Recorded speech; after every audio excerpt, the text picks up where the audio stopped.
ಸ್ನೇಹಿತರೆ ನಮಸ್ಕಾರ. ನಾನು ನಿಮ್ಮ ಪ್ರೀತಿಯ ಮಂಜುನಾಥ್. ಇಂದಿನ ತರಗತಿಗೆ ತಮ್ಮೆಲ್ಲರಿಗೂ ಸ್ವಾಗತ. ಸ್ನೇಹಿತರೆ ಈಗಾಗಲೇ ನಾವು ಕ- ಸ್ನೇಹಿತರೆ ನಿಮ್ಮೆಲ್ಲ ತಿಳಿದಿರುವಂತೆ ಈಗಾಗಲೇ ನಾವು ಕರ್ನಾಟಕ ಇತಿಹಾಸ ಸರಣಿ ವಿಡಿಯೋಗಳನ್ನ ಪ್ರಾರಂಭ ಮಾಡಿದೀವಿ. ಸೊ ಈಗಾಗಲೇ ನಾವು ಶಾತವಾಹನರಿಂದ ಹಿಡಿದು ವಿಜಯಪುರದ ಆದಿಲ್ ಶಾಹಿಗಳವರೆಗೂ ಕೂಡ ಡಿಸ್ಕಸ್ ಮಾಡಿದೀವಿ. ತಮ್ಮೆಲ್ಲರ ಅಭೂತಪೂರ್ವ ಪ್ರೀತಿಯಿಂದಾಗಿ ವಿಡಿಯೋಗಳು ಚೆನ್ನಾಗಿ ಹೋಗ್ತಾ ಇವೆ. ಹೀಗಾಗಿ ಬಹುಜನರ ಒತ್ತಾಯದ ಮೇರೆಗೆ ಮೈಸೂರಿನ ಒಡೆಯರ್ ಅಂತಕ್ಕಂಥ ಒಂದು ಚಾಪ್ಟರ್ ಅಲ್ಲಿ ಪಾರ್ಟ್ 1 ಚಾಪ್ಟರ್ ನ ಡಿಸ್ಕಸ್ ಮಾಡ್ತಾ ಇದ್ದೀನಿ. ಸ್ನೇಹಿತರೆ ಇವತ್ತು ಈ ವಿಚಾರವನ್ನ ನಾನು ಸಂಪೂರ್ಣ ಸ್ಪರ್ಧಾ ಇತಿಹಾಸ ಪುಸ್ತಕ ಆಧಾರಿತವಾಗಿ ಡಿಸ್ಕಸ್ ಮಾಡ್ತಾ ಇದ್ದೀನಿ. ಸೊ ಏನಾದರೂ ಸಣ್ಣ ಪುಟ್ಟ ಲೋಪದೋಷಗಳಿದ್ರೆ ನನ್ನನ್ನ ಕ್ಷಮಿಸಿ ಅಂತ ಹೇಳ್ತಾ, ಸೊ ಈ ಮೈಸೂರು ಒಡೆಯರ ಒಂದು ಮನೆತನ 1399ರಲ್ಲಿ ಪ್ರಾರಂಭ ಆಯಿತು. ಮೈಸೂರು ಒಡೆಯರ ಮನೆತನ ಪ್ರಾರಂಭ ಆಗಿದ್ದು ಎಷ್ಟರಲ್ಲಿ? 1399ರಲ್ಲಿ.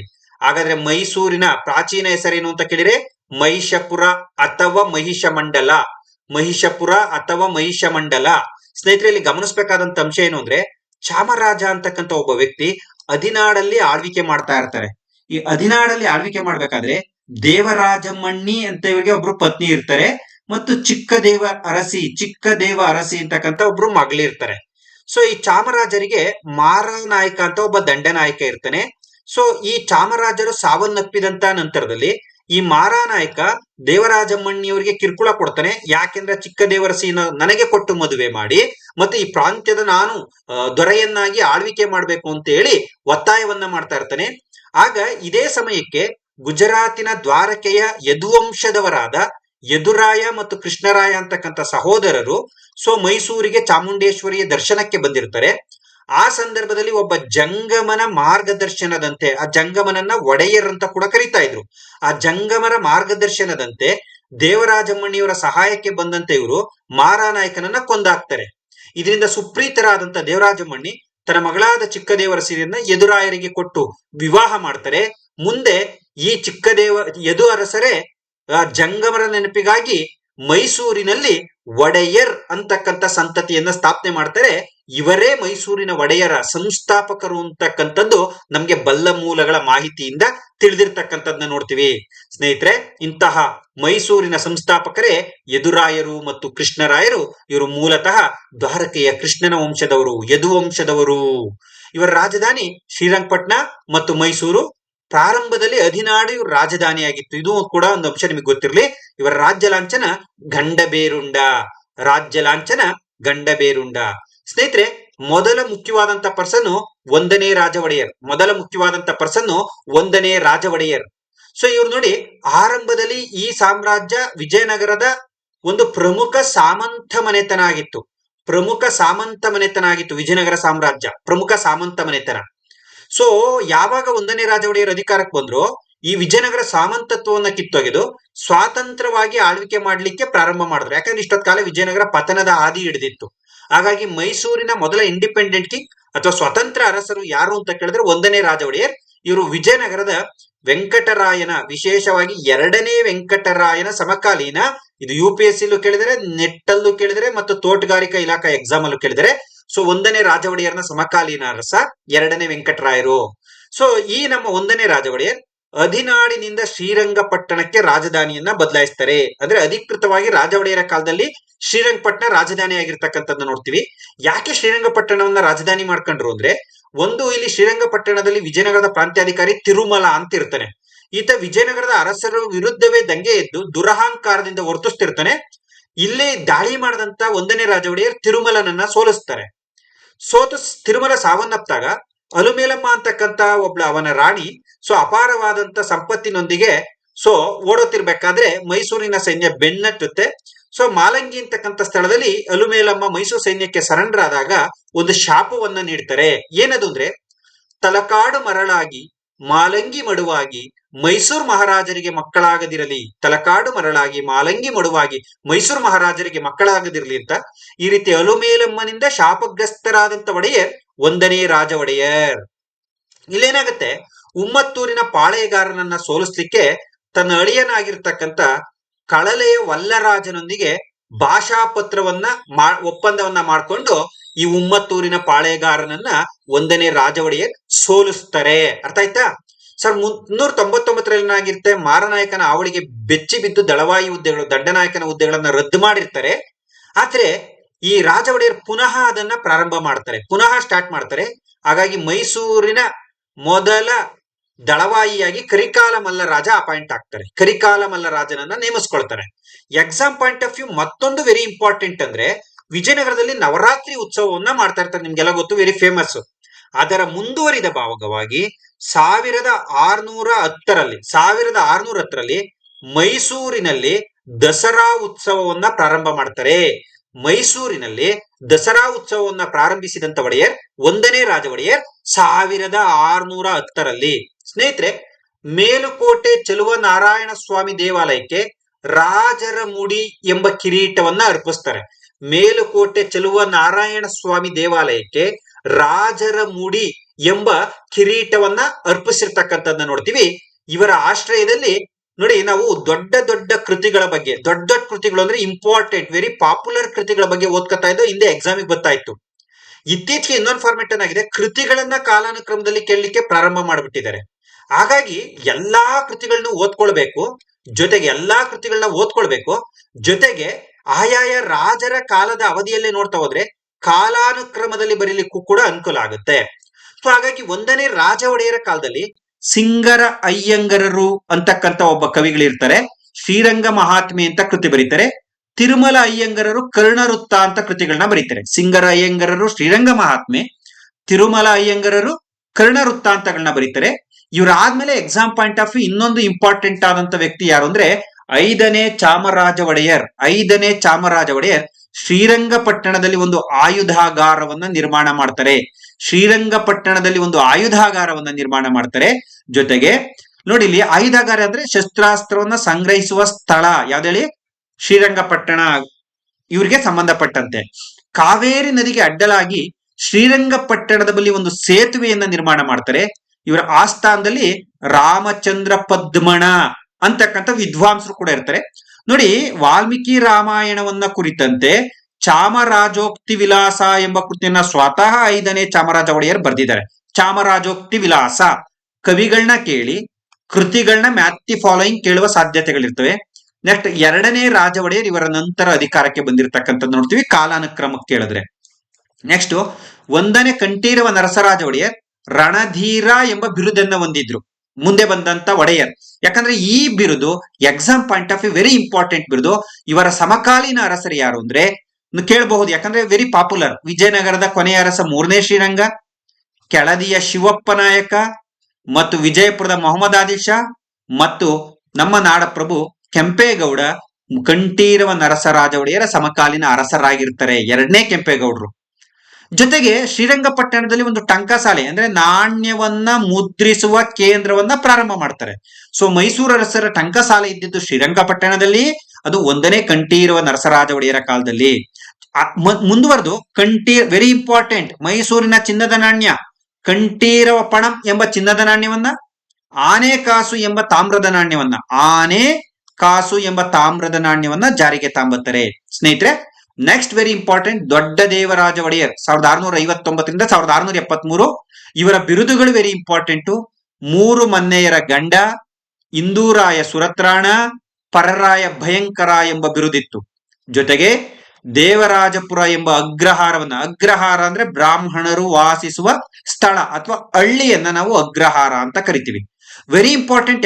ಎಕ್ಸಾಮ್ ಪಾಯಿಂಟ್ ಆಫ್ ವ್ಯೂ ಏನಾಗ್ತದೆ, ಇಡೀ ಮೈಸೂರಿನ ಒಡೆಯರ್ ಬಗ್ಗೆ 4 ಪಾಯಿಂಟ್ ಕೊಟ್ಟು ಸರಿಯಾದ ಹೇಳಿಕೆ ತಪ್ಪಾದ ಹೇಳಿಕೆ ಕೇಳ್ಬೋದು, ಅಥವಾ ಈ ಕಡೆ 4 ಒಡೆಯರನ್ನ ಕೊಟ್ಟು ಈ ಕಡೆ 5 ಪಾಯಿಂಟ್ ಗಳನ್ನ ಕೊಟ್ಟು ಒಡೆಯರ್ ಮತ್ತು ಅವರ ಕಾಲದ ಸುಧಾರಣೆಯ ಮ್ಯಾಥ್ ಫಾಲೋಯಿಂಗ್ ಅಂತ ಕೇಳಬಹುದು. ಹಾಗಾಗಿ ಇಡೀ ಕಂಟೆಂಟ್ ನಮ್ಮ ತಲೆಯಲ್ಲಿ ಇದ್ದಾಗ ಬೇಕಾದ್ದನ್ನ ಕೇಳಿ. ಚಾಮುಂಡಿ ಬೆಟ್ಟಕ್ಕೆ 1000 ಮೆಟ್ಟಿಲುಗಳನ್ನ ಹಾಕಿಸಿ ಮಾರ್ಗ ಮಧ್ಯದಲ್ಲಿ ನಂದಿ ವಿಗ್ರಹವನ್ನ ಸ್ಥಾಪನೆ ಮಾಡ್ತಾರೆ. ಯಾಕಂದ್ರೆ ಚಾಮುಂಡಿ ತಾಯಿ ಇವರ ಆರಾಧ್ಯ ದೈವಿಯಾಗಿರ್ತಕ್ಕಂಥದ್ದನ್ನ ನೋಡ್ತೀವಿ. ಮತ್ತೆ ಇವರ ಆಶ್ರಯದಲ್ಲಿ ನೋಡಿ ಮತ್ತೊಬ್ರು ಕವಿಗಳು ಚಾಮಯ್ಯ ಅಂತ ದೊಡ್ಡ ದೇವರಾಜ ಸಾಂಗತ್ಯ ಅಂತ ಕೃತಿಯನ್ನ ಬರೀತಾರೆ. ಮತ್ತೆ ನಿಮಗೆ ಗೊತ್ತಿರಲಿ, ಇವರ ಆಸ್ಥಾನಕ್ಕೆ ಬಂದಂತ ವಿದೇಶಿ ಪ್ರವಾಸಿಗ ಫ್ಲಾಂಕನ್ ಅಂತ ಫ್ರೆಂಚ್ ಪ್ರತಿನಿಧಿ. ಯಾಕಂದ್ರೆ ಎಕ್ಸಾಮ್ ಪಾಯಿಂಟ್ ಆಫ್ ವ್ಯೂ ಕೇಳ್ತಿರ್ತಾರೆ ಸ್ನೇಹಿತರೆ. ಯಾಕಂದ್ರೆ ವಿಜಯನಗರಕ್ಕೆ ಭೇಟಿ ನೀಡಿದಂತ ವಿದೇಶಿ ಯಾತ್ರಿಕರ ಬಗ್ಗೆ ನಾವು ಹೆಚ್ಚಾಗಿ ನೋಡಿರ್ತೀವಿ. ಬೇರೆ ಬೇರೆ ಪ್ರಾಂತ್ಯಕ್ಕೆ ಬಂದ ಸಣ್ಣ ಪುಟ್ಟ ಪ್ರತಿನಿಧಿಗಳು ಇನ್ನು ಮುಂದೆ ಎಕ್ಸಾಮ್ ಅಲ್ಲಿ ಪ್ರಶ್ನೆ ಆಗ್ತಕ್ಕಂಥದ್ದು ನೋಡ್ತೀವಿ. ವಿದೇಶಿ ಪ್ರತಿನಿಧಿಗಳು ಫ್ರಾನ್ಸ್ ದೇಶದಿಂದ ಫ್ಲಾಂಕನ್ ಅಂತಕ್ಕಂಥವ್ರು ಬಂದಿರ್ತಾರೆ. ಚಿಕ್ಕದೇವರಾಜ ಒಡೆಯರ್ 1673ರಲ್ಲಿ ಫೆಬ್ರವರಿ 28ಕ್ಕೆ ಅಧಿಕಾರಕ್ಕೆ ಬರ್ತಾರೆ. ಇವರ ಬಿರುದುಗಳು ನವಕೋಟಿ ನಾರಾಯಣ, ರಾಜ ಜಗದೇವ, ಅಪ್ರತಿಮ ವೀರ, ಮಹಾರಾಷ್ಟ್ರ ಭೂಪಾಲ ಜಾಲರಿಪು, ಪ್ರೌಢ ಪ್ರತಾಪ, ನರಪತಿ, ಕರ್ನಾಟಕ ಚಕ್ರವರ್ತಿ, ಮಹಿಷಾಪುರಾಧೀಶ್ವರ, ನವಕೋಟಿ ನಾರಾಯಣ, ರಾಜ ಜಗದೇವ, ಅಪ್ರತಿಮ ವೀರ, ಮಹಾರಾಷ್ಟ್ರ ಭೂಪಾಲ ಜಾಲರಿಪು, ಪ್ರೌಢ ಪ್ರತಾಪ, ನರಪತಿ, ಕರ್ನಾಟಕ ಚಕ್ರವರ್ತಿ, ಮಹಿಷಾಪುರಾಧೀಶ್ವರ. ಈ ಬಿರುದುಗಳು ಯಾಕೆ ಬಂದು ಅಂತಕ್ಕಂಥ ಮಾಹಿತಿ ಕೂಡ ನಾನು ನಿಮಗೆ ಕೊಡ್ತೀನಿ. ಯಾಕಂದ್ರೆ ಇತ್ತೀಚೆಗೆ ಪರೀಕ್ಷೆಗಳಲ್ಲಿ ಏನಾಗ್ತದೆ, ಕೇವಲ ಬಿರುದುಗಳನ್ನಷ್ಟೇ ಅಲ್ಲ, ಅವು ಯಾಕೆ ಬಂದು ಅಂತ ಕೇಳುವ ಸಾಧ್ಯತೆಗಳು ಕೂಡ ಇದೆ. ಸ್ನೇಹಿತರೆ, ಯಾಕೆ ಹೇಳ್ತೀನಿ ಅಂದ್ರೆ, ಭೂಮಿಗೆ ಬಿದ್ದ ಬೀಜ, ಎದೆಗೆ ಬಿದ್ದ ಅಕ್ಷರ, ಭೂಮಿಗೆ ಬಿದ್ದ ಬೀಜ, ಎದೆಗೆ ಬಿದ್ದ ಅಕ್ಷರ, ಇಂದಲ್ಲ ನಾಳೆ ಪ್ರತಿಫಲ ಕೊಡುವುದು. ಯಾಕಂದ್ರೆ ಇದು ದೊಡ್ಡವರು ಹೇಳಿರ್ತಕ್ಕಂಥ ಮಾತು. ಸೊ ನಮ್ಗೆ ಏನಾಗುತ್ತೆ ಅಂದ್ರೆ, ಓದಿ ಓದಿ ಓದಿ ಓದಿ ನಿಜವಾಗ್ಲೂ ಓದಿ, ನೀವು ಕಲ್ತಿರ್ತಕ್ಕಂಥ ಜ್ಞಾನ ಹಾಳಾಗ್ಲಿಕ್ಕೆ ಸಾಧ್ಯನೇ ಇಲ್ಲ. ಎಷ್ಟೋ ಜನ ಈ ಓದಿ ಅಪಾಯಿಂಟ್ ಆಗದೆ ಇರಬಹುದು, ಆದ್ರೆ ಅವ್ರು ಕಲ್ತಿರೋ ಜ್ಞಾನ ಇನ್ನೆಲ್ಲೋ ಬೆಂಬಲವನ್ನ ಕೊಟ್ಟಿರ್ತಕ್ಕಂಥದ್ದು, ಅವರ ಅಭಿವೃದ್ಧಿಗೆ ಕಾರಣವಾಗಿರ್ತಕ್ಕಂಥದ್ನ 100% ನಮ್ಮ ಜೀವನದಲ್ಲಿ ನಾವು ನೋಡಿದೀವಿ ಸ್ನೇಹಿತರೆ. ಹಾಗಾಗಿ ಯಾವತ್ತು ನಹಿ ಜ್ಞಾನೇನ ಸದೃಶ್ಯಂ ಅಂತ ಒಂದು ಸಂಸ್ಕೃತದ ಶ್ಲೋಕವಿದೆ, ಓದೋದನ್ನ ಬಿಡ್ಬೇಡ್ರಿ. ಇವತ್ತ ನೋಡಿ, PC ಆಗ್ಬೇಕು ಅಂತ ಬಂದಿರೋ ಸಬ್ ಇನ್ಸ್ಪೆಕ್ಟರ್ ಆಗಿರೋದು ನೋಡಿದೀನಿ, PC ಎಕ್ಸಾಮ್ ಪಾಸ್ ಮಾಡಕ್ ಆಗದೆ ಇರೋರು ಸಬ್ ಇನ್ಸ್ಪೆಕ್ಟರ್ ಆಗಿರ್ತಕ್ಕಂಥದ್ದನ್ನ ನೋಡಿದೀನಿ. FDA ಆದ್ರೆ ಸಾಕು ಅಂತ ಬಂದಂತ ನಮ್ಮ ವಿದ್ಯಾರ್ಥಿಗಳು KS ಆಗಿರ್ತಕ್ಕಂಥದ್ದನ್ನ ನೋಡಿದೀನಿ. KS ಮಾಡ್ಬೇಕು ಅಂತ ವಿದ್ಯಾರ್ಥಿಗಳು ಇವತ್ತಿಗೂ ಕೂಡ FDA ಕೂಡ ಆಗಿಲ್ದೇ ಇರ್ತಕ್ಕಂಥದ್ದನ್ನ ನೋಡಿದೀವಿ. ಇತಿಹಾಸದಲ್ಲಿ ಯಾರು ಯಾವಾಗ ಏನ್ ಬೇಕಾದ್ರೂ ಆಗ್ಬೋದು, ಅದು ಜ್ಞಾನದಿಂದ ಮಾತ್ರ ಸಾಧ್ಯ. ಅರ್ಥ ಆಯ್ತಾ? ನೆಕ್ಸ್ಟ್ ನೋಡಿ, 1600 ನೋಡಿ, ಇವತ್ತು ನಾವು ಮೊದ್ಲೇನ್ ಮಾಡ್ತಿದ್ದೋ, ಬಿಗ್ಗೆಸ್ಟ್ ಯುದ್ಧಗಳನ್ನ ನೋಡ್ತಾ ಇದ್ದೋ, ದೊಡ್ಡ ದೊಡ್ಡ ಯುದ್ಧಗಳ ಬಗ್ಗೆ ಮಾತಾಡ್ತಾ ಇದ್ದು. ಆದ್ರೆ ಇವತ್ತು ಸಣ್ಣ ಪುಟ್ಟ ಯುದ್ಧಗಳನ್ನು ಕೂಡ ಕೇಳ್ತಾರೆ. ಅದು ಅಲ್ಲದೆ ಒಬ್ಬ ಚಿಕ್ಕದೇವರಾಜ ಒಡೆಯರ್ ಅಂತ ಒಂದು ಟಾಪಿಕ್ಗೆ ತಾಂಡು ಅವರು ಮಾಡಿರ್ತಕ್ಕಂಥ ಯುದ್ಧಗಳ ಕಾಲಾನುಕ್ರಮವನ್ನ ಕೇಳುವ ಸಾಧ್ಯತೆಗಳಿವೆ. ನಾವು ದೊಡ್ಡ ದೊಡ್ಡ ಯುದ್ಧಗಳ ಬಗ್ಗೆನೇ ನೋಡಿ, ಸಣ್ಣ ಸಣ್ಣ ಯುದ್ಧಗಳನ್ನ ನೋಡದೇ ಇದ್ರೆ ಎಲ್ಲಪ್ಪ ಇದನ್ನ ಕಾಲಾನುಕ್ರಮ ಜೋಡಿಸೋದು ಅಂತಕ್ಕಂಥ ಗೊಂದಲಗಳು ಏರ್ಪಡ್ತವೆ. ಹಾಗಾಗಿ ಇಲ್ಲಿ ನೋಡಿ, ಅದಕ್ಕೆ ಇಸ್ವಿ ಸಮೇತ ಕೊಟ್ಟಿದ್ದೀನಿ. 1673ರಲ್ಲಿ ಮಧುರೆಯ ಚೊಕ್ಕನಾಥ ನಾಯಕನನ್ನ ಸೋಲಿಸ್ತಾರೆ. 1675ರಲ್ಲಿ ವಿಜಯಪುರ ಸುಲ್ತಾನನ ದಂಡನಾಯಕ ರಣದುಲ್ಲಾ ಖಾನನ ಸೋಲಿಸ್ತಾರೆ. ಮತ್ತು ಇವರ ಸಮಕಾಲೀನ ರಾಣಿ ಕೆಳದಿ ಚೆನ್ನಮ್ಮ. ಯಾಕಂದ್ರೆ ನಮಗೆ ಕಿತ್ತೂರು ರಾಣಿ ಚೆನ್ನಮ್ಮ, ಉಳ್ಳಾಲದ ಹಬ್ಬಕ್ಕ ಕೆಳದಿ ಚೆನ್ನಮ್ಮ, ಈ ರೀತಿಯಾಗಿ ಆಪ್ಷನ್ ಅನ್ನ ಕೊಟ್ಟು ಚಿಕ್ಕದೇವರಾಜ ಒಡೆಯರ ಸಮಕಾಲೀನ ರಾಣಿ ಯಾರು ಅಂತ ಕೇಳುವ ಸಾಧ್ಯತೆ ಇರುತ್ತೆ. ಕೆಳದಿ ಚೆನ್ನಮ್ಮ. ಕೆಳದಿ ಚೆನ್ನಮ್ಮನನ್ನ ಇವರ ಸೈನ್ಯ ಸೋಲಿಸುತ್ತೆ. ಮತ್ತು ಭಾರತದ ಅಪ್ರತಿಮ ವೀರ ಶಿವಾಜಿಯ ಸೈನ್ಯ ಮೈಸೂರಿನ ಮೇಲೆ, ಬೆಂಗಳೂರಿನ ಮೇಲೆ ದಾಳಿ ಮಾಡಿದಂತ ಸಂದರ್ಭದಲ್ಲಿ 1677ರಲ್ಲಿ ಅವರನ್ನ ಸೋಲಿಸಿ, ಅವರ ಸೈನ್ಯವನ್ನ ಸೋಲಿಸಿ ಅಪ್ರತಿಮ ವೀರ ಎಂಬ ಬಿರುದನ್ನ ಪಡಿತಾರೆ. ನೆಕ್ಸ್ಟ್ ನರಸಪ್ಪ ನಾಯಕ ಅಂತ ಒಬ್ಬ ಜಡಕರಾಯನ ದುರ್ಗ ಪ್ರಾಂತ್ಯವನ್ನ ಆಳ್ತಾ ಇರ್ತಾನೆ. ನರಸಪ್ಪ ನಾಯಕ ಅಂತ, ಅವನಿಗೆ ಮುಷ್ಟಕ ಎಂಬ ಬಿರುದಿರುತ್ತೆ. ಆತನನ್ನ ಸೋಲಿಸಿ ಚಿಕ್ಕದೇವರಾಯನ ದುರ್ಗ ಅಂತ ರೀನೇಮ್ ಮಾಡ್ತಾರೆ ಜಡಕರಾಯನ ದುರ್ಗಕ್ಕೆ. ಮತ್ತೆ ನೋಡಿ, ಶಿವಾಜಿಯ ನಂತರ ಸಂಭಾಜಿ ಅಧಿಕಾರಕ್ಕೆ ಬರ್ತಾರೆ. ಅವರು ಕೂಡ ಮೈಸೂರಿನ ಮೇಲೆ ದಾಳಿ ಮಾಡ್ಲಿಕ್ಕೆ ತನ್ನ ದಂಡನಾಯಕರಾದ ಚೈತಾಜಿ ಕಾಕಟ್ಕರ್, ನಿಂಬಾಜಿ, ದಾದಾಜಿ ಕಾಕಡೆಯವರನ್ನ ಕಳಿಸ್ತಾರೆ. ಈ ಸೈನ್ಯವನ್ನೂ ಸೋಲಿಸುವಲ್ಲಿ ನಮ್ಮ ಒಡೆಯರ್ ಯಶಸ್ವಿಯಾಗ್ತಾರೆ. ಜೊತೆಗೆ ಶತ್ರುವಿನ ಶತ್ರು ಮಿತ್ರ ಅಂತೇಳಿ ಮರಾಠರ ಸಂಭಾಜಿ, ಕೆಳದಿಯ ಚೆನ್ನಮ್ಮ, ಗೋಲ್ಕಂಡದ ಸುಲ್ತಾನರು ಸಮ್ಮಿಶ್ರ ಸೈನ್ಯ ಮೈಸೂರಿನ ಮೇಲೆ ದಾಳಿ ಮಾಡಿದಂತ ಸಂದರ್ಭದಲ್ಲಿ ಇದನ್ನೂ ಕೂಡ ನಮ್ಮ ಚಿಕ್ಕದೇವರಾಜ ಒಡೆಯರು ಸೋಲಿಸ್ತಾರೆ. ಈ ರೀತಿ ಪುನಃ ಮರಾಠರ ನೇತೃತ್ವದಲ್ಲಿ ದಾಳಿ ಆದಾಗಲೆಲ್ಲ ಅವರನ್ನ ಸೋಲಿಸಿದ್ರಿಂದ ಮಹಾರಾಷ್ಟ್ರ ಭೂಪಾಲ ಜಾಲರಿಪು ಅಂತ ಬಿರುದು ಬರುತ್ತೆ. ಅರ್ಥ ಆಯ್ತಾ ಸ್ನೇಹಿತರೆ? 1687ರಲ್ಲಿ ಮೊಘಲ್ ಸೇನಾನಿ ಕಾಸಿಂ ಖಾನ್ನಿಂದ ಬೆಂಗಳೂರನ್ನ 3 ಲಕ್ಷ ರೂಗಳಿಗೆ ಕೊಂಡ್ಕಂತಾರೆ. ಇಲ್ಲಿ ನೋಡಿ, ಈ ಸ್ಟೋರಿ ಏನ್ ಗೊತ್ತಾ, ಈ ಟೈಮಲ್ಲಿ ಔರಂಗಜೇಬ ದಕ್ಷಿಣ ಭಾರತವನ್ನ ಗೆಲ್ಲಲು ಸತತ ಪ್ರಯತ್ನ ಮಾಡ್ತಾ ಇರ್ತಾನೆ. ಈ ಔರಂಗಜೇಬನ ಪ್ರತಿನಿಧಿಯೇ ಕಾಸಿಂ ಖಾನ್. ಆತ ಬೆಂಗಳೂರನ್ನ ಗೆದ್ಕೊಂಡು ಯಾವುದೋ ಕಾರಣಗಳಿಗಾಗಿ ದೆಹಲಿಗೆ ಹಿಂದಿರುಗಬೇಕಾಗಿರುತ್ತೆ. ಆಗ ಬೆಂಗಳೂರನ್ನ ಇಲ್ಲೇ ಬಿಟ್ಟರೆ ಮತ್ಯಾರೋ ಆಕ್ರಮಣ ಮಾಡುವ ಸಾಧ್ಯತೆಗಳಿರೋದ್ರಿಂದ ಕಾಸಿಂ ಖಾನ್ ಏನ್ ಮಾಡ್ತಾನೆ, ಬೆಂಗಳೂರನ್ನ ವ್ಯಾಪಾರಕ್ಕೆ ಇಡ್ತಾನೆ. ಆಗ ಇದ್ದಿದ್ರಲ್ಲಿ ಮೊಘಲರೊಂದಿಗೆ ಸ್ವಲ್ಪ ಉತ್ತಮ ಬಾಂಧವ್ಯ ಇದ್ದಂತ ನಮ್ಮ ಚಿಕ್ಕದೇವರಾಜ ಒಡೆಯರ್ 3 ಲಕ್ಷ ರೂಗಳಿಗೆ ಬೆಂಗಳೂರನ್ನ ಕೊಂಡ್ಕೊಳ್ತಾರೆ 1682ರಲ್ಲಿ. ಇತ್ತೀಚೆಗೆ ಇದು ಎಕ್ಸಾಂಪಲ್ ಪ್ರಶ್ನೆ ಆಗಿದೆ ಸ್ನೇಹಿತರೆ. ಜೊತೆಗೆ ತನ್ನ ಮಂತ್ರಿ ಲಿಂಗಣ್ಣ, ಇವರ ಮಂತ್ರಿ ಯಾರು ಅಂದ್ರೆ ಲಿಂಗಣ್ಣ, ಅವ್ರೇನ್ ಮಾಡ್ತಾರೆ, ರಾಯಭಾರಿಯಾಗಿ ಅಪಾರ ಆಹಾರ ಉಡುಗೊರೆಯೊಂದಿಗೆ ಔರಂಗಜೇಬನ ಆಸ್ಥಾನಕ್ಕೆ ಕಳಿಸ್ತಾರೆ. ನಾನು ಈಗಾಗಲೇ ಹೇಳಿದೆ ಔರಂಗಜೇಬ ದಕ್ಷಿಣ ಭಾರತದಲ್ಲಿ ಇರ್ತಾನೆ ಅಂತ.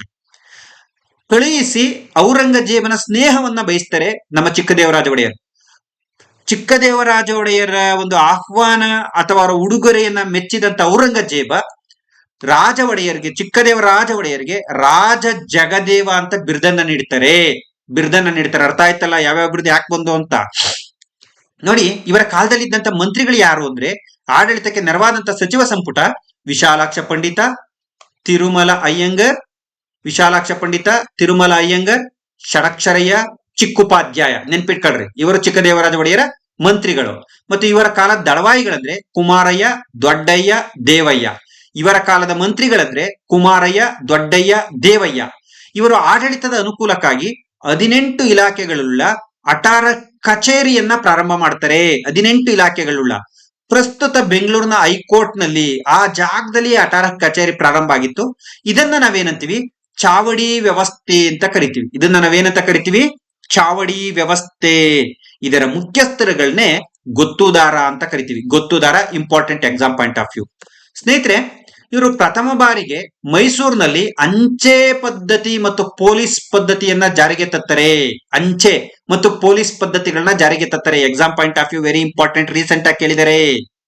ಮತ್ತು ಗ್ರಾಮದ ಆಡಳಿತವನ್ನ ನೋಡಿಕೊಳ್ಳಲು 12 ಜನ ವಿವಿಧ ವೃತ್ತಿ ಕಸುಬುಗಳುಳ್ಳ ಸದಸ್ಯರನ್ನ ನೇಮಕ ಮಾಡ್ತಾರೆ. ಇದನ್ನ ಬಾರ್ಬಾಲೋತಿ ಪದ್ಧತಿ ಅಂತ ಕರಿತೀವಿ. ಯಾಕೆ ನೋಡಿ, 12 ಜನ. ಯಾಕಂದ್ರೆ ಒಂದು ಹಳ್ಳಿಲಿ ವಿವಿಧ ವೃತ್ತಿ ಕುಶಲಕರ್ಮಿಗಳಿರ್ತಾರೆ. ಇವರ ಮೂಲಕ ಗ್ರಾಮಾಡಳಿತ ಸುಗಮವಾಗಿ ಸಾಗ್ಲಿಕ್ಕೆ ನೆರವಾಗುತ್ತೆ. ಈ ಸಿಸ್ಟಮ್ ಅನ್ನೇ ಬಾರ್ಬಾಲೋತಿ ಪದ್ಧತಿ ಅಂತ ಕರಿತೀವಿ. ವಿಶೇಷವಾಗಿ ಹಣಕಾಸಿನ ಮೇಲೆ ಉತ್ತಮ ಹಿಡಿತವನ್ನ ಹೊಂದಿದ್ದಂತೆ ಇವರು ಖಜಾನೆಯಲ್ಲಿ ಹಣಕಾಸನ್ನ ಉಳಿಯುವಂತೆ ಮಾಡಲು ಖರ್ಚನ್ನ ತುಂಬಾ ಮಿತವಾಗಿ ಮಾಡ್ತಾ ಇದ್ರು. ಬಟ್ ಆದಾಯವನ್ನ ಯಾವುದೇ ಕಾರಣಕ್ಕೂ ಕೂಡ ಗಳಿಸುವುದನ್ನ ಬಿಡ್ತಾ ಇರಲಿಲ್ಲ. ಹಾಗಾಗಿ ಇವ್ರ ಆಸ್ಥಾನದಲ್ಲಿ 9 ಕೋಟಿ ವರಾಹಗಳು ಉಳಿತವೆ ಅಥವಾ ಕಂಠೀರವ ಪಣಂಗಳು ಉಳಿತವೆ. ಹಾಗಾಗಿ ಇವರನ್ನ ನವಕೋಟಿ ನಾರಾಯಣ ಅಂತ ಕರಿತೀವಿ. Exam point of very important. ಇವರ ಕೃಷಿ ಅನುಕೂಲಕ್ಕಾಗಿ ಕಾವೇರಿ ನದಿಗೆ ಚಿಕ್ಕದೇವರಾಜ ನಾಲೆ, ದೊಡ್ಡ ದೇವರಾಜ ನಾಲೆ ಅಂತಕ್ಕಂಥ 2 ಕಾಲುವೆಗಳನ್ನ ನಿರ್ಮಾಣ ಮಾಡ್ತಾರೆ. Very important. ಮೈಸೂರಲ್ಲಿ ಏನಿದೆ, ಮೈಸೂರಲ್ಲಿ ಏನೂ ಇಲ್ಲ, ನೋಡ ಅಂತ ವಿಶೇಷ ಸ್ಥಳ ಏನಲ್ಲ ಅಂತ ವ್ಯಂಗ್ಯ ಮಾಡ್ತಾರೆ ಅಕ್ಕಪಕ್ಕದ ರಾಜರುಗಳು. ಆಗ ಮೈಸೂರಿನಲ್ಲಿ ಇವರು ಶ್ವೇತ ವರಾಹ ದೇವಾಲಯವನ್ನ ನಿರ್ಮಾಣ ಮಾಡ್ತಾರೆ. ಬೆಂಗಳೂರಲ್ಲಿ ಕೋಟೆ ವೆಂಕಟರಮಣ ಸ್ವಾಮಿ ದೇವಾಲಯವನ್ನ ನಿರ್ಮಾಣ ಮಾಡ್ತಾರೆ. ಮಾರ್ಕೆಟ್ ಬಳಿ ಇದೆ ಕೋಟೆ ವೆಂಕಟರಮಣ ಸ್ವಾಮಿ ದೇವಾಲಯ. ಮೈಸೂರಲ್ಲಿ ಶ್ವೇತ ವರಾಹ ದೇವಾಲಯವನ್ನ ನಿರ್ಮಾಣ ಮಾಡ್ತಾರೆ. ಮೇಲುಕೋಟೆ ಚೆಲುವನಾರಾಯಣ ಸ್ವಾಮಿ ದೇವಾಲಯಕ್ಕೆ ವೈರಮುಡಿ, ವಜ್ರದ ಕಿರೀಟ, ವಜ್ರದ ಅರಳುಗಳುಳ್ಳ ಕಿರೀಟವನ್ನ ಅರ್ಪಣೆ ಮಾಡ್ತಾರೆ. ಯಾಕಂದ್ರೆ ಇವರು ಮೇಲುಕೋಟೆ ಚೆಲುವನಾರಾಯಣ ಸ್ವಾಮಿ ಭಕ್ತರಾಗಿರ್ತಾರೆ. ನೋಡಿ, ಸಾಹಿತ್ಯಕ್ಕೆ ವಿಶೇಷ ಒತ್ತನ್ನ ನೀಡಿದಂತ ಚಿಕ್ಕದೇವರಾಜ ಒಡೆಯರ್ ಚಿಕ್ಕದೇವರಾಜ ಭಿನ್ನಪಂ ಅಂತ ಒಂದು ಕೃತಿಯನ್ನ ಬರೀತಾರೆ. ಇದರಲ್ಲಿ ಏನು ಮಾಹಿತಿ ಇರುತ್ತೆ ಅಂದ್ರೆ, ಮೇಲುಕೋಟೆ ಚೆಲುವನಾರಾಯಣನನ್ನ ಕುರಿತಂತೆ ಮಾಹಿತಿ ಇರುತ್ತೆ. ಇದರ ಜೊತೆಗೆ ಇನ್ನೊಂದು ಕೃತಿ ಕೂಡ ಬರೀತಾರೆ, ಗೀತ ಗೋಪಾಲ. ನೋಡಿ, ಇದು ಗೊತ್ತಿರ್ಲಿ ನಿಮ್ಗೆ, ವಿಶೇಷವಾದಂತ ಮಾಹಿತಿ. ನೋಡಿ, ಇಲ್ಲೊಂಚೂರು ಲಿಟಲ್ ಕನ್ಫ್ಯೂಸ್ ಆಗ್ತಕ್ಕಂಥ ಒಂದು ಕಂಟೆಂಟ್ ಇದೆ. ತಿರುಮಲಾರಿಯ ಚಿಕ್ಕದೇವರಾಜ ವಂಶಾವಳಿ, ಚಿಕ್ಕದೇವರಾಜ ವಿಜಯಂ, ಚಿಕ್ಕದೇವರಾಜ ಚತಕ, ಅಪ್ರತಿಮ ವೀರಚರಿತ. ಚಿಕ್ಕದೇವರಾಜ ವಂಶಾವಳಿ, ಚಿಕ್ಕದೇವರಾಜ ವಿಜಯಂ, ಚಿಕ್ಕದೇವರಾಜ ಶತಕ, ಅಪ್ರತಿಮ ವೀರಚರಿತ ಎಂಬ ಕೃತಿಯನ್ನ ರಚನೆ ಮಾಡಿರ್ತಕ್ಕಂಥದ್ದನ್ನ ನೋಡ್ತೀವಿ. ಇಲ್ಲಿ ಏನ್ ಕನ್ಫ್ಯೂಸ್ ಆಗ್ಬೋದು ಅಂದ್ರೆ, ನೋಡಿ, ಚಿಕ್ಕದೇವರಾಜ ವಂಶಾವಳಿ, ಚಿಕ್ಕದೇವರಾಜ ವಿಜಯಂ, ಚಿಕ್ಕದೇವರಾಜ ಶತಕ. ಬಟ್ ಭಿನ್ನಪಂ ಅನ್ನೋ ಒಂದು ಪದ ಇದೆ ನೋಡಿ, ಅದು ಚಿಕ್ಕದೇವರಾಜ ಒಡೆಯರ್ ಬರ್ದಿರೋದು. ಇದನ್ನ ಕನ್ಫ್ಯೂಸ್ ಮಾಡ್ಕೋಬಾರ್ದು. ಅರ್ಥ ಆಯ್ತಲ್ಲ? ಪ್ರಶ್ನೆ ಕೇಳಿದಾಗ ಎಕ್ಸಾಮ್ ಅಲ್ಲಿ ನೀವು ಇದನ್ನ ಮನನ ಮಾಡ್ಕೊಂಡು ಹೋಗದೆ ಇದ್ರೆ ಯಾವ್ದಿರ್ಬೋದು ಅಂತ, ಯಾಕಂದ್ರೆ ಎಲ್ಲ ಉಚ್ಚಾರಣೆಗಳು ಒಂದೇ ರೀತಿ ಬರೋದ್ರಿಂದ. ನೆಕ್ಸ್ಟ್ ಸಿಂಗರಾರ್ಯ. ಸೊ ಏನಪ್ಪಾ ಅಂದ್ರೆ, ಸಿಂಗರಾರ್ಯ ಮಿತ್ರಾವಿಂದ ಗೋವಿಂದ ಅಂತಕ್ಕಂಥ ಒಂದು ಕೃತಿಯನ್ನ ಬರೆದಿದ್ದಾರೆ. ಇದು ಕನ್ನಡದ ಮೊದಲ ನಾಟಕ ಅಂತೀವಿ. ಇದು ರೂಪಾಂತರ ನಾಟಕ ಅನ್ನೋದು ನಿಮಗೆ ಗೊತ್ತಿರಲಿ. ಯಾಕಂದ್ರೆ ಹರ್ಷವರ್ಧನನ ರತ್ನಾವಳಿ ಕೃತಿಯ ಕನ್ನಡ ಅನುವಾದ. ಅರ್ಥ ಆಯ್ತಪ್ಪ? ಸಂಚೀವನ್ನಮ್ಮ ಅಧಿಬದಯ ಧರ್ಮ ಅಂತಕ್ಕಂಥ ಒಂದು ಕೃತಿಯನ್ನ ಬರೆದಿದ್ದಾರೆ. ಇದೊಂದು ಸಾಂಗತ್ಯ ಕೃತಿ. ಈಕೆಯನ್ನ ಸರಸ ಸಾಹಿತ್ಯದ ವರದೇವತೆ ಅಂತ ಕರಿತೀವಿ. ಶೃಂಗಾರಮ್ಮ, ಪದ್ಮಿನಿ ಕಲ್ಯಾಣ ಮತ್ತು ತಲಕಾವೇರಿ ಎಂಬ 2 ಕೃತಿಗಳನ್ನ ಈ ಕಾಲದಲ್ಲಿ ರಚನೆ ಮಾಡಿರೋದನ್ನ ನೋಡ್ತೀವಿ. Literature is very important. Next ಇವ್ರ ನಂತರ ಏನಾಗುತ್ತೆ ಗೊತ್ತಾ, ಮೈಸೂರಲ್ಲಿ 2ನೇ ಕಂಠೀರವ ನರಸರಾಜ ಒಡೆಯರ್ ಅಧಿಕಾರಕ್ಕೆ ಬರ್ತಾರೆ. ಯಾಕಂದ್ರೆ ಕಾಲಾನುಕ್ರಮ ಕೇಳ್ಬೋದು. ಬಟ್ ಇವರು ಕಿವುಡ ಮತ್ತು ಮೂಗಾರಸ, ಮೈಸೂರನ್ನ ಆಳಿದಂತ ಕಿವುಡ ಮತ್ತು ಮೂಗಾರಸ. ನಂತರ 2ನೇ ಕೃಷ್ಣರಾಜ ಒಡೆಯರ್ ಅಧಿಕಾರಕ್ಕೆ ಬರ್ತಾರೆ. ಈ ಸಂದರ್ಭದಲ್ಲಿ ದಳವಾಯಿಗಳು ಪ್ರಾಬಲ್ಯಕ್ಕೆ ಬರ್ತಾರೆ. ಈ ಮೈಸೂರಿನ ಒಡೆಯರನ್ನ ನಾಮ ಮಾತ್ರವಾಗಿ ಇಟ್ಟುಕೊಂಡು ದಳವಾಯಿ ದೇವರಾಜಯ್ಯ ಮತ್ತು ನಂಜರಾಜಯ್ಯ ಕೆಲ ಕಾಲ ಏನಾಗ್ತಾರೆ ಅಂದ್ರೆ ಪ್ರಬಲರಾಗ್ತಾರೆ. ಇದೇ ಸಂದರ್ಭದಲ್ಲಿ ಮೈಸೂರು ಸೈನ್ಯಕ್ಕೆ ಹೈದರಾಲಿ ಎಂಬ ಒಬ್ಬ ಯುವಕ ಸೇರ್ಕೊಂಡಿರ್ತಾನೆ. ಮೈಸೂರಿನ ಆಡಳಿತ ಕುಸಿತಿರ್ಬೇಕಾದ್ರೆ ಹೈದರಾಲಿ ತನ್ನ ಚಾತುರ್ಯದಿಂದ ಮೇಲ್ಕ್ ಹೋಗ್ತಾ ಇರ್ತಾನೆ. ಮೈಸೂರಿನ ಆಡಳಿತ ಹಿಂಗ್ ಕುಸಿತಿರ್ಬೇಕಾದ್ರೆ ಹೈದರಾಲಿ ತನ್ನ ಸಾಮರ್ಥ್ಯದಿಂದ ಈ ರೀತಿ ಬೆಳೀತಾ ಇರ್ತಾರೆ. ಸೊ ಈಗ ಮೈಸೂರಿನ ಒಡೆಯರ್ಗಳನ್ನ ನಾಮ ಮಾತ್ರವಾಗಿಟ್ಟು ಹೈದರಾಲಿಯೇ ಮೈಸೂರಿನ ಸರ್ವಾಧಿಕಾರಿಯಾಗಿ ಅಧಿಕಾರಕ್ಕೆ ಬರ್ತಾರೆ. ಮತ್ತೆ ಟಿಪ್ಪು ಬಾದ್ಶಾ ಎಂಬ ಹೆಸರಿನಲ್ಲಿ ಆಳ್ವಿಕೆಯನ್ನ ಮಾಡ್ತಾರೆ. ಇವರಿಬ್ಬರ ಬಗ್ಗೆ ಹೆಚ್ಚಿನ ಮಾಹಿತಿಯನ್ನ ಆಧುನಿಕ ಭಾರತದ ಇತಿಹಾಸ ಹೇಳ್ಬೇಕಾದ್ರೆ ಹೇಳ್ತೀನಿ. ಯಾಕಂದ್ರೆ ಆಂಗ್ಲೋ ಮೈಸೂರು ಯುದ್ಧಗಳನ್ನ ಪಾಠ ಮಾಡ್ಬೇಕಾದ್ರೆ ಅಲ್ಲೇ ಇವರಿಬ್ಬರ ಬಗ್ಗೆ ಕೂಡ ಎಕ್ಸಾಮ್ ಪಾಯಿಂಟ್ ಆಫ್ ವ್ಯೂ ಜಾಸ್ತಿ ಮಾತಾಡೋಣ. ನೆಕ್ಸ್ಟ್ ಇವರನ್ನ ಹೆಂಗಾರು ಮಾಡಿ ಓಡಿಸಿ, ಹೈದರಾಲಿ ಟಿಪ್ಪುವನ್ನ ಓಡಿಸಿ ಮತ್ತೆ ಒಡೆಯರ ಆಳ್ವಿಕೆಯನ್ನ ಪ್ರಾರಂಭ ಮಾಡ್ಬೇಕು ಅಂತೇಳಿ ಮಹಾರಾಣಿ ಲಕ್ಷ್ಮಮ್ಮಣ್ಣಿಯವರು ಮದ್ರಾಸಿನ ಗವರ್ನರ್ ಆಗಿದ್ದ ಮೆಕಾರ್ಟ್ನಿಗೆ ತಮ್ಮೆಲ್ಲ ಷರತ್ತುಗಳನ್ನು ಒಪ್ಪುತ್ತೇವೆ, ನಮಗೆ ನಮ್ಮ ಒಡೆಯರ ಆಳ್ವಿಕೆಯನ್ನ ಪ್ರಾರಂಭ ಮಾಡ್ಲಿಕ್ಕೆ ಸಹಾಯ ಮಾಡಿ ಅಂತ ಸತತ ಪ್ರಯತ್ನವನ್ನ ಮಾಡ್ತಾರೆ. ಸೊ ಇವರ ಪ್ರಯತ್ನದ ಫಲವಾಗಿ ತಿರುಮಲರಾವ್, ಮೈಸೂರಿನ ಪ್ರತಿನಿಧಿ ತಿರುಮಲರಾವ್ ಮತ್ತು ಮೆಕಾರ್ಟ್ನೆಯ ಪ್ರತಿನಿಧಿ ತಂಜಾವೂರಿನ ರೆಸಿಡೆಂಟ್ ಸಲ್ಲಿವಾನ್ ರವರು 1782ರಲ್ಲಿ ಸಹಯೋಗ ಒಪ್ಪಂದಕ್ಕೆ, ಪರಸ್ಪರ ಸಹಾಯ ಮಾಡುವ ಒಪ್ಪಂದಕ್ಕೆ ಸಹಿಯನ್ನ ಹಾಕ್ತಾರೆ. ನಾಟ್ ಸಬ್ಸಿಡರಿ ಅಲಯನ್ಸ್, ಸಹಯೋಗ ಒಪ್ಪಂದ. ನೆಕ್ಸ್ಟ್ ಈ ರೀತಿ ಮೈಸೂರು ಮೊದಲ ಟೈಮ್ ಒಡೆಯರಿಂದ ಕೈತಪ್ಪಿ ಏನಾಗಿತ್ತು ಮತ್ತೆ ಹಸ್ತಾಂತರ ಆಗುತ್ತೆ. 1799 ಮೇ 4ರಂದು ಟಿಪ್ಪು ಮರಣವನ್ನು ಹೊಂದ್ತಾರೆ. ಅವರ ಮರಣದ ನಂತರ 4ನೇ ಆಂಗ್ಲೋ ಮೈಸೂರು ಯುದ್ಧದಲ್ಲಿ ಭಾಗವಹಿಸಿದ ಮರಾಠರಿಗೆ ಒಂದು ಭಾಗ, ನಿಜಾಮರಿಗೆ ಒಂದು ಭಾಗ, ಬ್ರಿಟಿಷರಿಗೆ ಒಂದು ಭಾಗ, ಮೈಸೂರಿನ ಒಡೆಯರ್ಗೆ ಒಂದು ಭಾಗ, ಇಡೀ ಮೈಸೂರು ಸಂಸ್ಥಾನ 4 ಭಾಗವಾಗಿ ಇಬ್ಬಾಗ ಆಗುತ್ತೆ. ಮೈಸೂರು ಹಸ್ತಾಂತರವಾದಾಗ 3ನೇ ಕೃಷ್ಣರಾಜ ಒಡೆಯರ್ ಅಧಿಕಾರಕ್ಕೆ ಬರ್ತಾರೆ. 3ನೇ ಕೃಷ್ಣರಾಜ ಒಡೆಯರ್ ಅಧಿಕಾರಕ್ಕೆ ಬರ್ತಾರೆ. ಸ್ನೇಹಿತರೆ, 3ನೇ ಕೃಷ್ಣರಾಜ ಒಡೆಯರ್ಗೆ 1799 ಜೂನ್ 30ರಂದು ಪಟ್ಟಾಭಿಷೇಕ ಆಗುತ್ತೆ. ಮಹಾರಾಣಿ ಲಕ್ಷ್ಮಮ್ಮಣಿಯವರು ಬಾಲಕರಾದಂತ 3ನೇ ಕೃಷ್ಣರಾಜ ಒಡೆಯರ ಪರವಾಗಿ ಹಸ್ತಾಂತರಕ್ಕೆ, ಸೊ ಆ ಪುನರಲ್ಲ ಬರೀ ಹಸ್ತಾಂತರ, ಇದು ಪುನರ್ ಹಸ್ತಾಂತರ ಅಂದ್ರೆ ಬೇರೆ ಆಗುತ್ತೆ. ಬರೀ ಹಸ್ತಾಂತರಕ್ಕೆ ಸಹಿ ಹಾಕ್ತವರು ಮಹಾರಾಣಿ ಲಕ್ಷ್ಮಮ್ಮಣ್ಣಿಯವರು. ಸೊ ಇಲ್ಲಿ ಗಮನಿಸಬೇಕಾದಂತ ಅಂಶ, ಇದೇ ಸಂದರ್ಭದಲ್ಲಿ ಲಾರ್ಡ್ ವೆಲ್ಲೆಸ್ಲಿ ಜಾರಿಗೆ ತಂದಂತ ಸಹಾಯಕ ಸೈನ್ಯ ಪದ್ಧತಿಗೆ ಜುಲೈ 8, 1799ರಂದು ಮೈಸೂರು ಸೈನ್ಯ ಸೇರುತ್ತೆ. ಸಹಾಯಕ ಸೈನ್ಯ ಪದ್ಧತಿಗೆ ಸೇರಿದಾಗ ಇದ್ದಂತ ಒಡೆಯರ್ 3ನೇ ಕೃಷ್ಣರಾಜ ಒಡೆಯರ್. ಆಗ ಮೈಸೂರಿನ ಮೊದಲ ರೆಸಿಡೆಂಟ್ ಬ್ರಿಟಿಷ್ ಪ್ರತಿನಿಧಿಯಾಗಿ ಬ್ಯಾರೆಕ್ ಕ್ಲೋಸ್ ಅಪಾಯಿಂಟ್ ಆಗ್ತಾರೆ.